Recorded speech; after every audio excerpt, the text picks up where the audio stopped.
Akibat ng pangarap ay paghihinagpis, liwanag at kadiliman. Sa kadiliman ay paniguradong may nagtatangis, nagmamakaawa. Hindi na po makapaghintay kung kailan ang puso ng bawat Pilipino ay uusbong mula sa kadiliman. Kaya sa aking mga kalaban, no limit time here.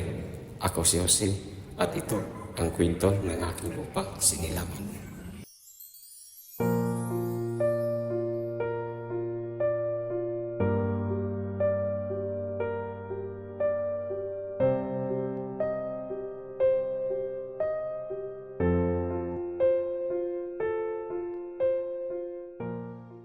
Maligayang pagdating, Don Crisostomo. Kinagagala kong makita kang muli. Gracias. ¿Cómo estás, Kapitan Sabi? Mahigit 7 taon din tayong hindi nakita. Halika, ipapakilala kita sa aking mga bisita. Bakit ba tayo pinatawag ni Kapitan Tiago? Darating daw kasi ang anak ng yumaong kaibigan, Kapitan Tiago. Dapat hindi na lang pala ako nagpunta dito. Nagsasayang lang ako ng oras sa Indo. Ipag-umanhin niyo po, pero tayo'y nasa bahay ng isang Indio. Oh, nandito na pala sila. Kinararangal ko pong ipakilala sa inyo si Don Crisostomo Ibarra. Anak ni Don Rafael. Siya ay nananatili sa Europa ng 7 taon. Siya, si Isabela. At ito naman, si Doña Victorina, asawa ni Don Escalante, isang doktor. At ang pura paroko ng San Jose, Padre Nagas. Magandang araw.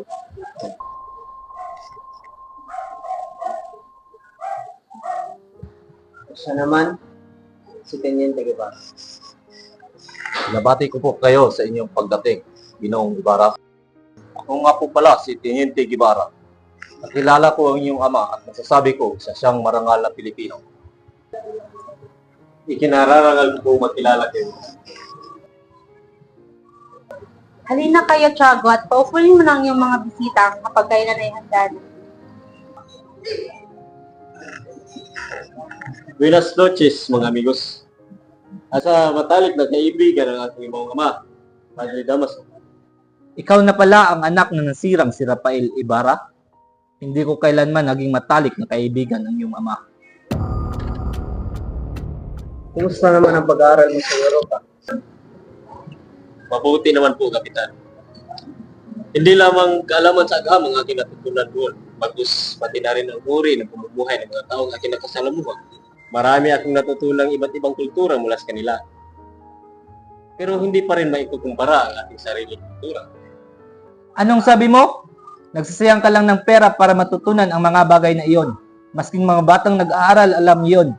Likas pa ring mangmang ang mga Indio kahit saan man sila mag-aral.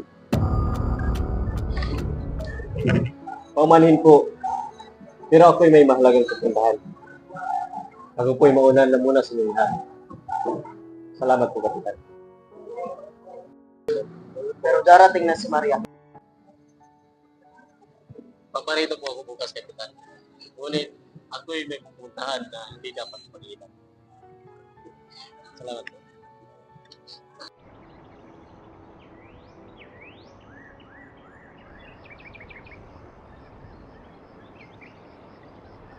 Tinimbik, kayo pala. Ginoong Ibarra, may dapat kayong malaman tungkol sa iyong ama. Sa iyong ama? Mag-ingat kayo at baka ang mangyari sa inyo, ang mangyari sa inyong ama. Hindi na ba ang nalalaman ko at nangyari sa ama? Maaari mo bang sabihin ko? Wala ka ba talagang nalaman? Ang pagkakaalam ko, ang iyong ama ay namatay sa loob ng bilangguan. Sa bilangguan? Nagkulong ang aking ama? Hindi kaya kayo nagkakamali lamang? Hindi ako maaaring magkamali. Ang iyong ama ay namatay sa loob ng bilangguan. Si Don Rafael Ibarra, pinagbintangan siya na isang ere at pilibustiyo ni Padre Damaso. Ngayon ko lang nabatid ang pinasakitan ng aking ama. Sige po, Ginoong Ibarra. Ako ay mauna na dahil marami pa ako at sikasuin. Salamat po.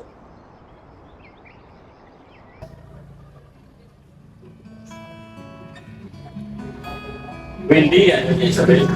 Buenos días para ti, Don Crisostomo Ibarra. Nais ko po sana ngalawin si Maria Clara. Nasa kanyang salit tatawagin ko. Anday? Pwede mo pagtawagin si Maria Clara? Opo, Doña. Binibini? Binibining Maria Clara! Binibining Maria Clara. Nandito po si Don Crisostomo Ibarra. Si Crisostomo? Ibarra?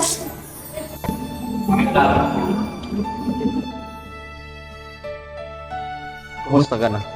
Akala ko'y nakalimutan mo na ako. Marami pa namang babae sa iyo. Kahit saan man ang lugar ako na mapunta, eh lagi kitang alala. Ibig mo bang sabihin ay wala ka nakitang magandang bilang sa pinuntahan mo? Marami akong nakikitang magaganda. Ngunit hindi pa rin maitutumbas ang ganda kayo. Hindi pa rin nagbabago ang gusto ng iyong pagsasalita. Mahal ko, kailangan ko na palang pumunta sa Santiago. Dahil bukas ay araw ng mga patay. Kailangan ko munang bisitahin ang puto ng aking imaong ama. Nauunawaan kita. Mag-ingat ka, mahal ko.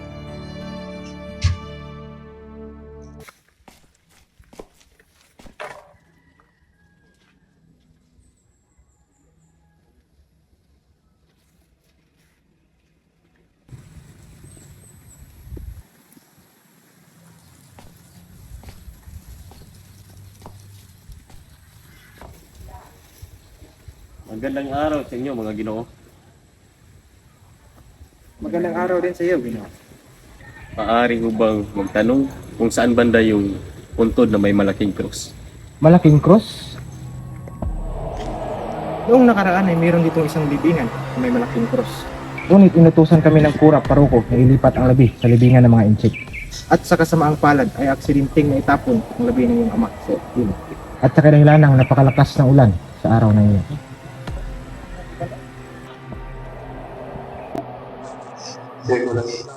Sana natanggap niyo po ang aming munting handog para sa aming simbahan.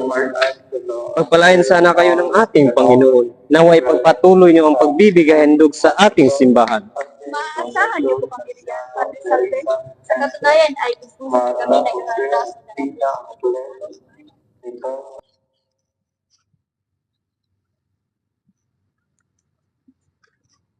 Padre Salve!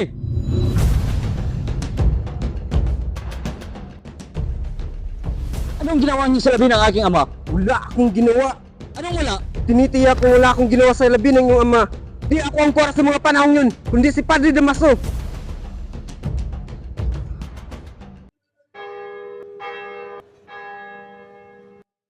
Batakin mo ng maigi ang lugit, Crispin.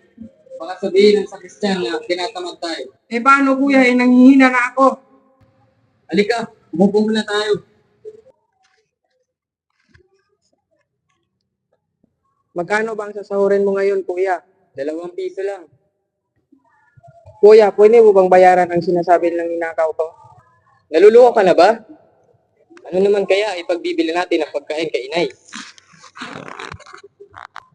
Sana, di ba sabi ni Mang Tasyo na may masarap daw tayong hapunan? Hindi pa ako nananghalian. Hindi daw ako pwedeng umalis hanggang sa hindi ko ibinalik ang 2 unsa na ninakaw ko daw. Pero hindi naman talaga ako nagnakaw kundi ang sakristan mayor. Ano? Ano ka mo? Hoy, Basilio!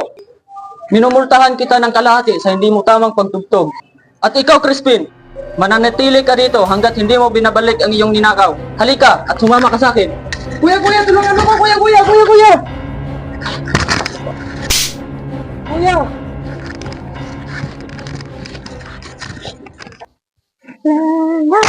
Nay!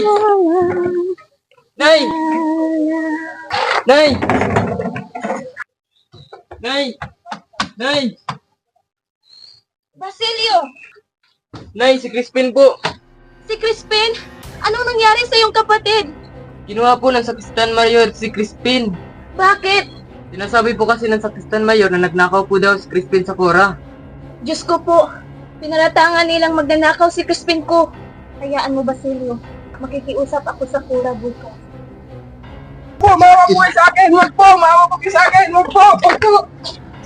Yan ang nararapat sa mga idyong malilikot ang kamay. Nasaan ang pera? Hindi po akong nagnakaw. Maawa po kayo. Ang Sakristian Mayor po ang nagnakaw. Walang iya ka, talagang bata ka.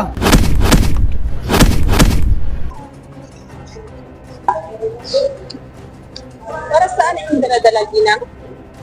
Ito, para ho ito sa Cora. Nais ko lamang po siyang makausap sapagkat ang aking anak na si Crispin ay hindi ko pa nakikita simula kahapon. Ikaw pala ang ina ng magnanakaw, si Crispin na matapos magnakaw ay nakuha pang tumakas at lumisan. Sa katunayan ay aking narinig na ang mga Guardia Civil ay pumunta sa iyong tahanan. Ang mga Guardia Civil? Crispin! Basilio! Mga anak ko! Tayo na ba kayo?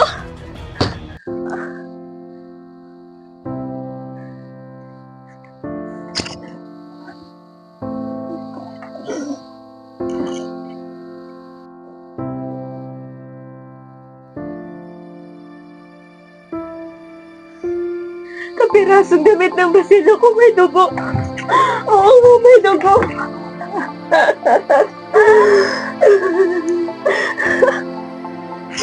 May dugo. Basilio. May dugo.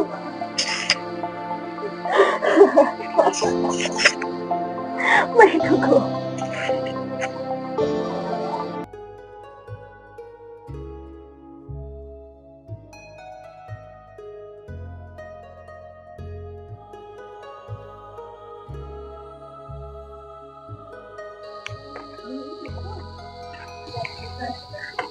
Magandang umaga po.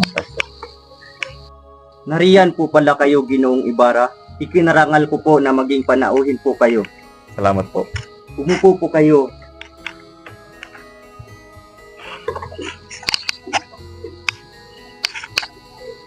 Ano po ba ang maipaglilingkod ko sa inyo?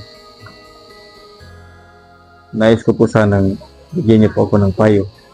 Kagaya nung pagpapayo niyo sa aking ama tungkol sa pagpapatayo ko po ng paralan. Kung ako inyong tatanungin, nararapat sa pura po kayo sumangguni.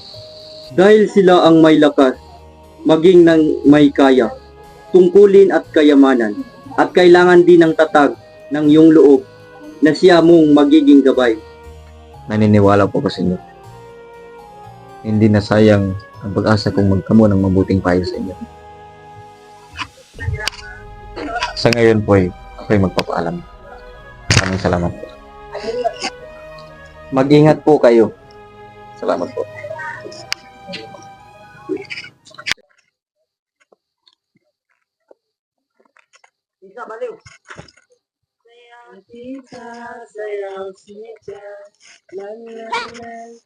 Balik ka dito, baliw! Lahat tayo ay anak ng Panginoon. Nararapat lamang na tayo ay magmamahalan.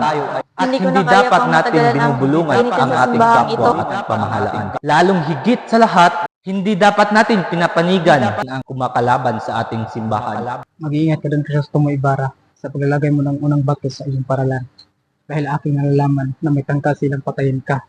Maniwala ka sa akin dahil ako iyong kapanalig.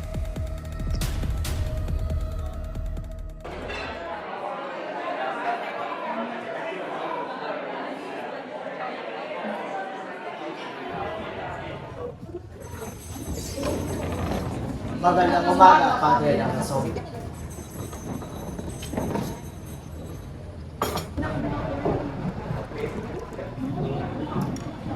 Kumusta na kaya ang labi ng iyong ama Ibarra? Saang dagat kaya ito napadpad?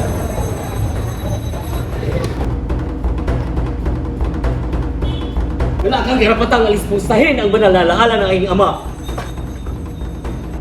Magdasal ka na ng pinakamaikli mong nalalaman. Pagkat dumating na ang oras mo, malalaman ko ngayon kung anong klaseng putik ang nananalaytay sa'yo. Ibarra, wag! Alang-alang man lang sa akin. Eh, wag mong gawin ang bagay na iyan.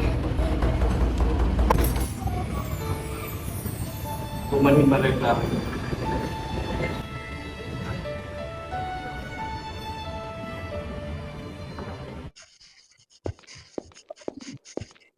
Magandang umaga, kung Crisostomo Ibarra. Piling ka ba namin maanyahan sumama sa amin? Bakit? Ano ba ang aking ginawa? Ikaw ang tinuturong nagsimula ng pag-aalsa laban sa mga gwardya sibil. Wala akong kinalaman dyan. Ang tawan niyo ko. Wala akong kinalaman dyan. Bitawan niyo ako.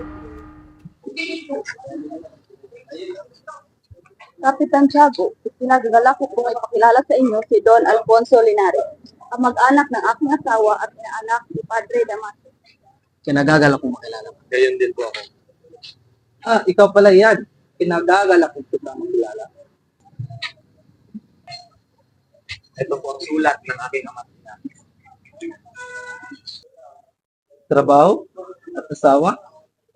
Trabaho ay madali lang at asawa ay... alam mo ba? Si Maria Clara ang pinakamagandang babae ng ubod at kabaitan dito sa bayan ng San Diego. Iha?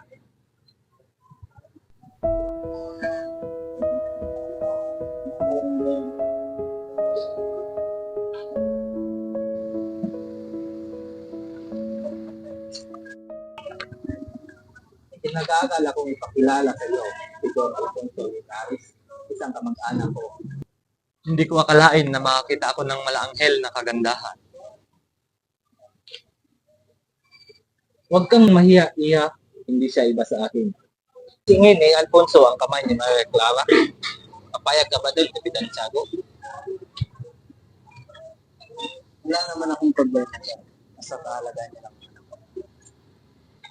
Ayoko, Ama. Labis akong tumututol. Si Crisostomo Ibarra lang ang aking mahal at hihintayin ko siya kahit anong mangyari.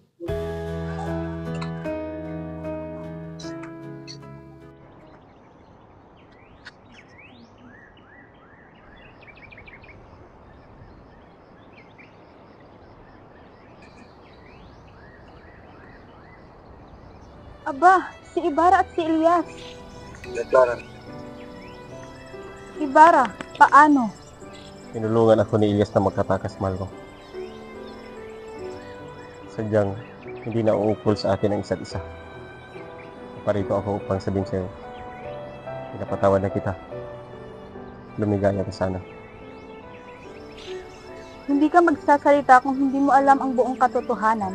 Natuklasan ko ng aking tunay na ama ay si Padre Damaso. Ano? Ayon kay Padre Damaso, hindi ako maaaring magpakasal sa inyo. Kung hindi ay ibubunyag niya sa mga tao ng aking mga lihim. Patawarin mo sana ako, Ibarra. Ako ang dapat mong patawarin sapagkat pinag-alinlangan ko ang iyong katapatan. Tumakas ka na aking mahal at lagi mong tandaan, ikaw pa rin ang laman ng aking puso. Paalam na aking mahal.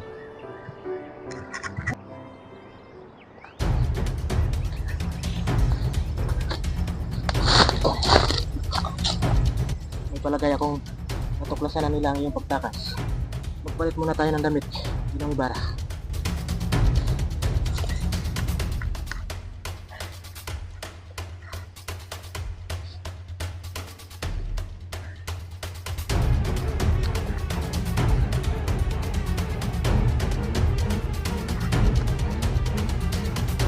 Yes. Hindi mag-iisang at maklaran. Mas mabuti pang sumama ka sa akin sa pagbansa.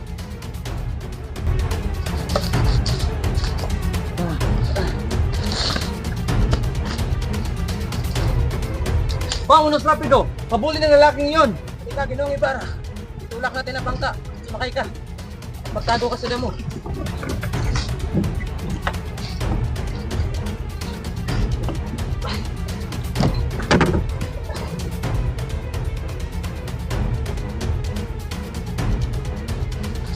Ginong Ibarra!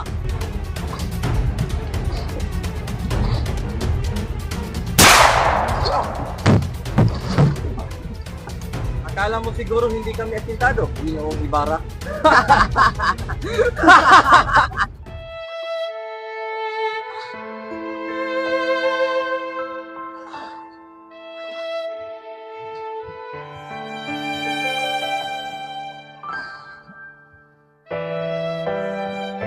Nay! Nay! Nay! Andito na ako, Nay!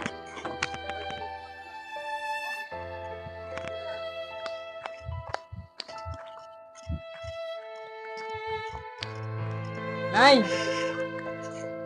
Nay!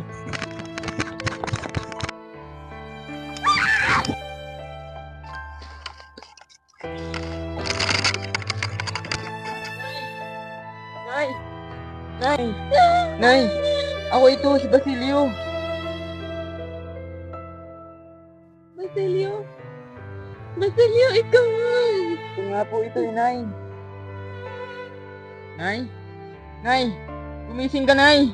Nay! Nay!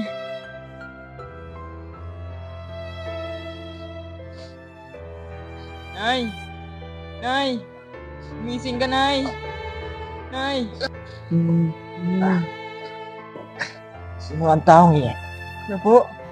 Siya po ang aking inay. Ako ay sugatan at hindi magtatagal. Nabuhian na rin ako ng buhay. Hanap ka ng kahoy at itabon mo ito sa aming dalawa ng ina.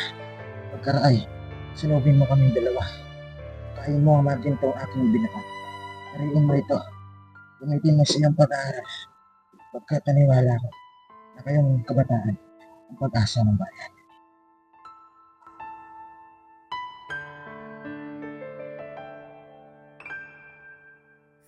Mamamatay akong hindi man makikita ang nagniningning na bukang liwayway.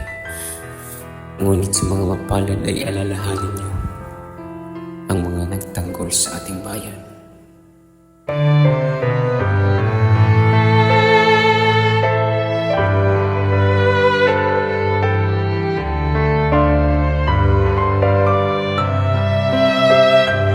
Bukas, magiging mamamayan tayo ng Pilipinas, kung saan ang kapalaran niya ay magiging maganda sapagkat nasa magpakalingas siyang mga kamay.